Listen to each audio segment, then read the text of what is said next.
Assalamualaikum warahmatullahi wabarakatuh.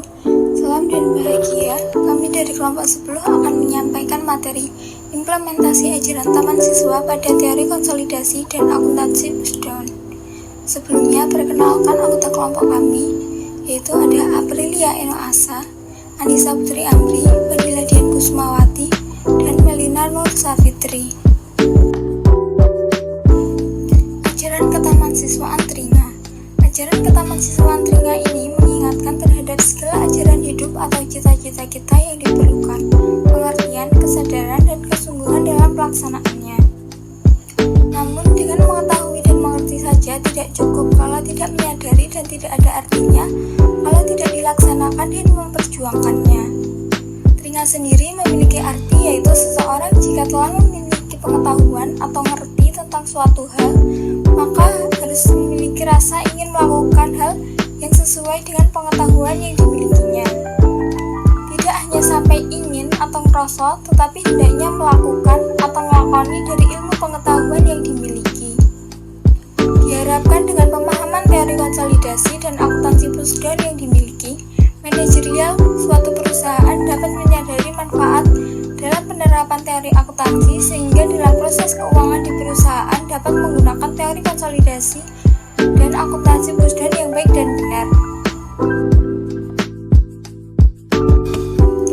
Teori konsolidasi yaitu ada teori konsolidasi perusahaan induk. Laporan keuangan konsolidasi adalah perluasan dari laporan perusahaan induk dan harus dibuat dari sudut pandang pemegang saham perusahaan induk.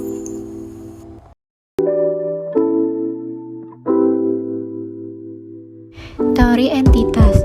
Teori ini merupakan pandangan lain dari teori konsolidasi.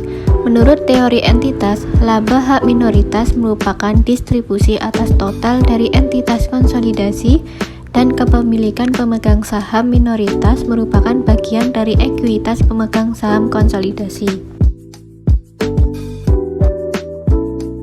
Selanjutnya, teori kontemporer. Teori kontemporer adalah refleksi dari dua teori, yaitu teori perusahaan induk dan teori entitas. Dalam menyiapkan laporan keuangan konsolidasi, konsep dan prosedur yang dibahas adalah teori kontemporer laporan konsolidasi. Teori kontemporer ini berkembang dari praktik akuntansi dan bukan merupakan pendekatan yang konsisten dalam membuat laporan keuangan konsolidasi. Akuntansi pushdown menurut teori perusahaan induk, teori entitas, dan teori kontemporer. Perbedaan biaya atau nilai buku dialokasikan ke aktiva dalam kewajiban individu yang dapat diindikasikan serta kredit melalui ayat jurnal kertas kerja dalam proses mengkonsolidasikan laporan keuangan perusahaan dan perusahaan anak.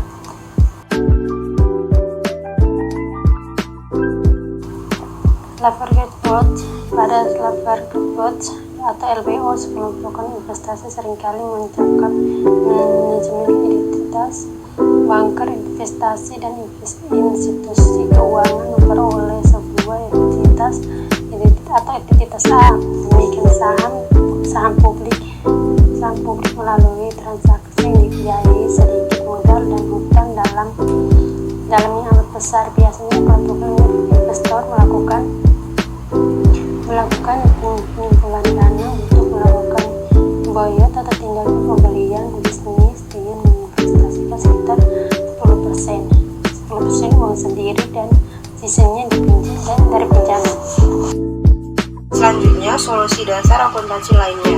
Perusahaan telah mencoba menstrukturisasi penggabungan usaha dengan cara yang dapat menghindari goodwill. Perusahaan memperoleh hak mayoritas dalam perusahaan lain target dan pada transaksi yang sama. Si target menerbitkan saham tambahan kepada perusahaan induk sebagai penukar kepemilikan perusahaan induk dalam perusahaan anak. Sekian yang dapat kami sampaikan. Wassalamualaikum warahmatullahi wabarakatuh.